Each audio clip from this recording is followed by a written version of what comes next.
Hi, welcome to RC Kicks, and on today's show we're going to be building the Ford F350. Hey, whoa, what's going on here? This is my show. Git. Okay, shorty. And I pay the food bill. Ooh. Who pays the food bill? Roll the VT. Why am I not in this video?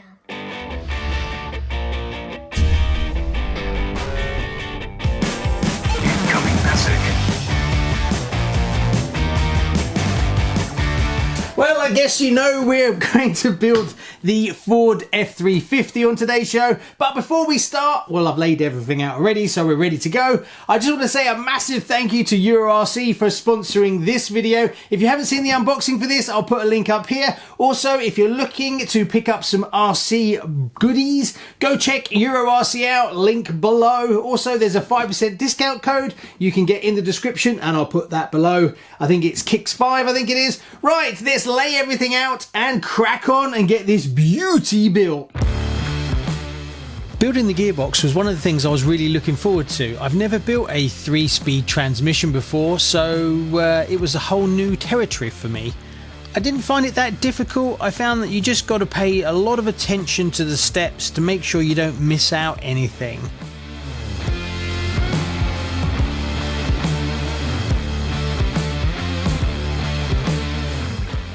Obviously, I installed full bearings on this kit. Yes, it is quite a few and it does get quite expensive, but it's definitely worth doing if you're going to spend hours and hours building a kit like this.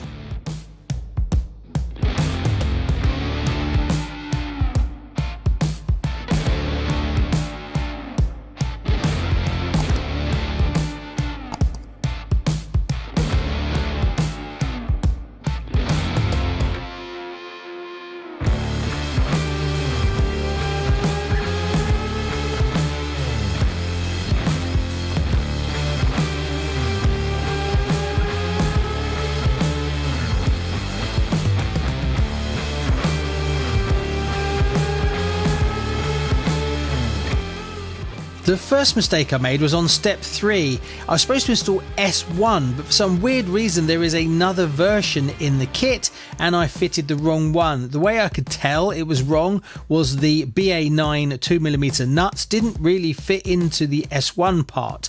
Later on I found the correct part and went back and changed it.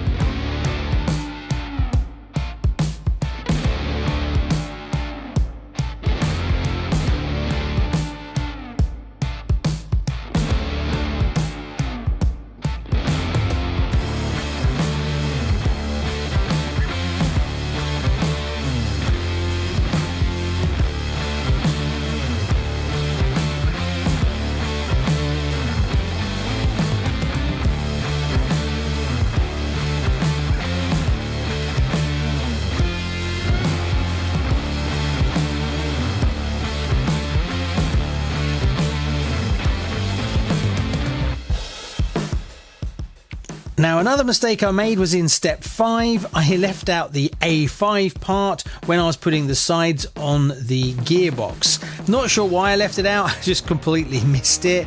Luckily, you can remove the side plate with 2 screws and then slide it in like I did. It's probably a good idea if you haven't built this gearbox before to leave that part out so you can see when everything's connected that it's all working, and then just remove the 2 screws and slide it in like I did. I wish I'd like to say that I did it deliberately, but it wasn't. It was purely a mistake.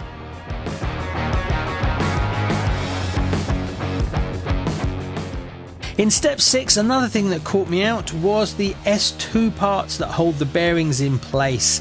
For some weird reason I had extra ones that are in a different material, not sure what that's all about, so I swapped them over to the S2 parts, which are like a harder white plastic.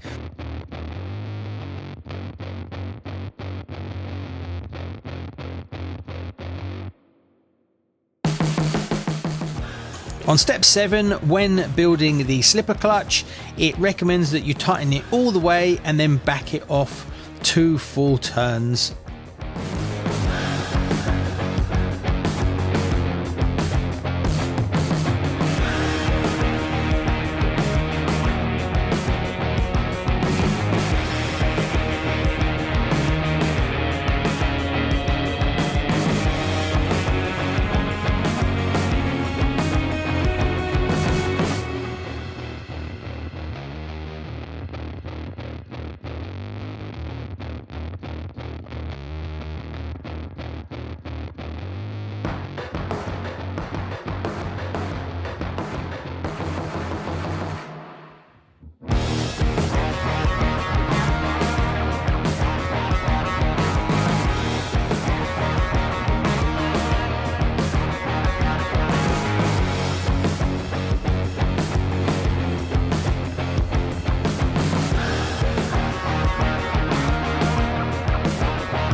So there you go, that's the gearbox. What did I think? Well, it was a bit different. Yeah, there was a few mistakes I made, but I managed to put it all together. I think I've got it okay. It's a bit of a strange one. I think so. I know you're going to have to get your gear changing servo to be exactly in the right places, but I guess I'll figure that out. I've got to wire up the motor at some point. One thing that was a bit weird is obviously I'm not using the kit motor, was when I put the pinion on, it really needs to be the other way round to line up on the actual shaft itself, but then it doesn't fit with this cover, so I had to spin it back the way it says in the manual, but it seems to be okay. So there we go. Right, we move on to actually putting it into the chassis. So next we go on and build the chassis bits. So let's keep going.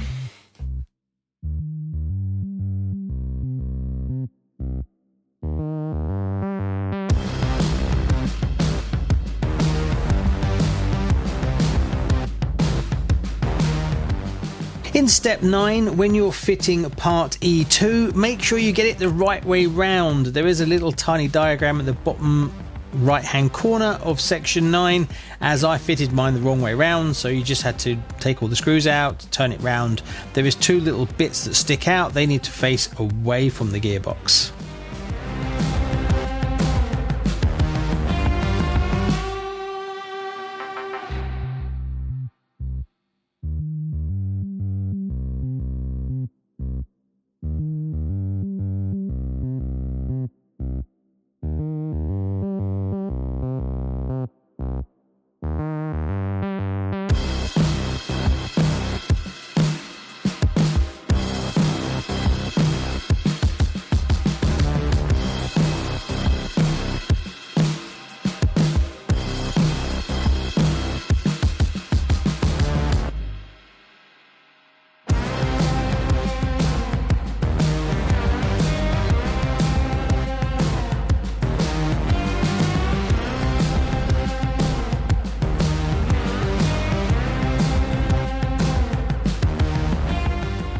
When you're using the Loctite, be careful not to get it on the chassis rails, as if it sits on it for a while, it starts to eat away the black paint.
Now on to step 14. If you have built a clod, you will know this well, as it's identical, just slightly smaller.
Another mistake I made is I left out the BD5 parts when I fitted the uprights.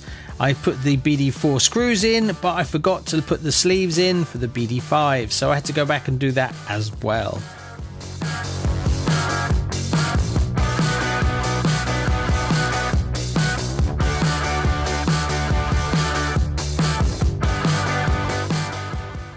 Now, one mistake I definitely made that took me a while to kind of figure out was all to do with the steering, and this is part BD9, the way that you get the crossbar to fit.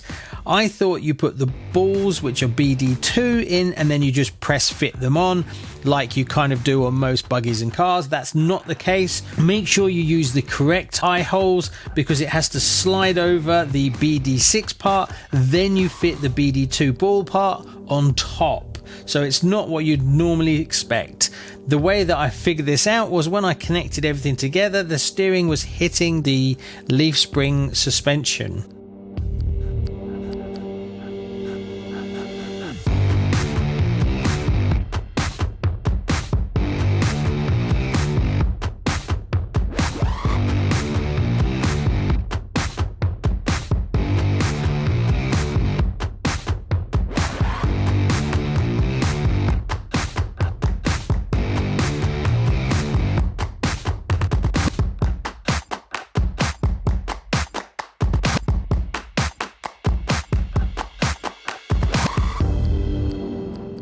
When you're fitting the prop shafts, which is BC23, make sure you use Loctite on the BA5s, otherwise they will definitely work loose and fall out.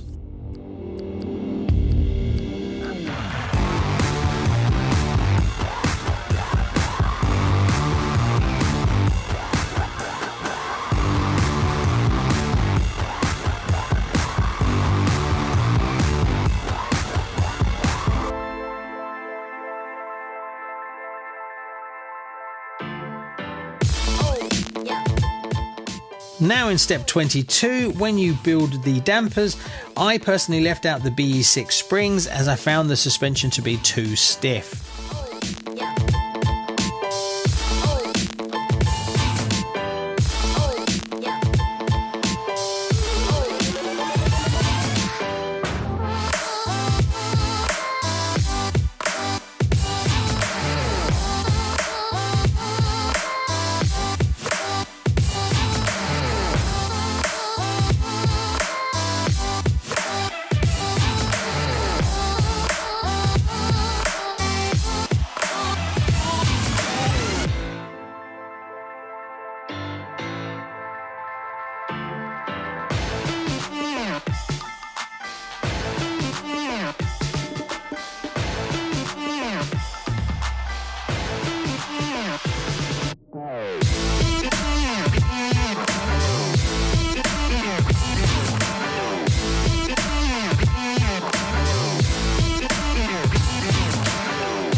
So there you go, after a good few hours we have a chassis that looks almost finished. I kind of cheated, I put the tyres on just to make it look good. You're not supposed to put the tyres on just yet, so I'll probably have to remove them again. And it's funny to see that you could actually try and get some four-wheel steer action going. I have no idea if there's room to do that or not. We'll have a look once the electronics go in.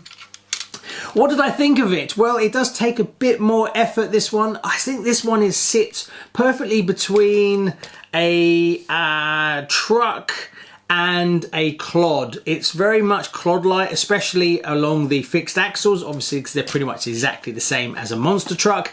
And then you've got the truck version, which is the 3-speed gearbox, and you've got the big chassis rails. So if you're thinking about doing a truck, this might be a good stepping stone to that, which for me, I plan on doing a truck as well as a tank on the show. I think I'm quite chuffed that I did this first. Yeah, really enjoyed it. There's quite a few little mistakes that I made, but I'm getting there. One thing I need to do now is try and dial the suspension in a little bit. I set it up to be as soft as possible because quite a few of you said that the suspension is rock hard, and I have to agree. Even in its softest form, the tyres are more suspension really. I can remove one more leaf spring. It's set on the minimum, which is 2, but I think you could just run it on 1 to be fair, so I'll probably do that as well. The other thing is that one of the leaf springs should be on the inside, but I don't understand why it shouldn't be on the outside like I did it. Because when you flex it, it's in the inside, so it doesn't actually do anything. It needs to be on the outside to push against the other one, which was a bit weird. So, but I will probably take it off and just have the single. Also, with the dampers, I took the spring out because it was just too strong as well. I want to get as much articulation as possible in the chassis. I don't want it to just bounce around a bit because it's very much like the Clodbuster was. The suspension is just so strong it won't budge. The weight of the vehicle is not enough to overcome the suspension resistance. So what's next? Now we move on to page 14, which is fitting the electronics. Again, another one for me that I've never done, fitting the electronics to get the gearbox to work and all that kind of stuff. So stay tuned. Massive thanks to EuroRC, and I'll see you on the next one. Bye-bye.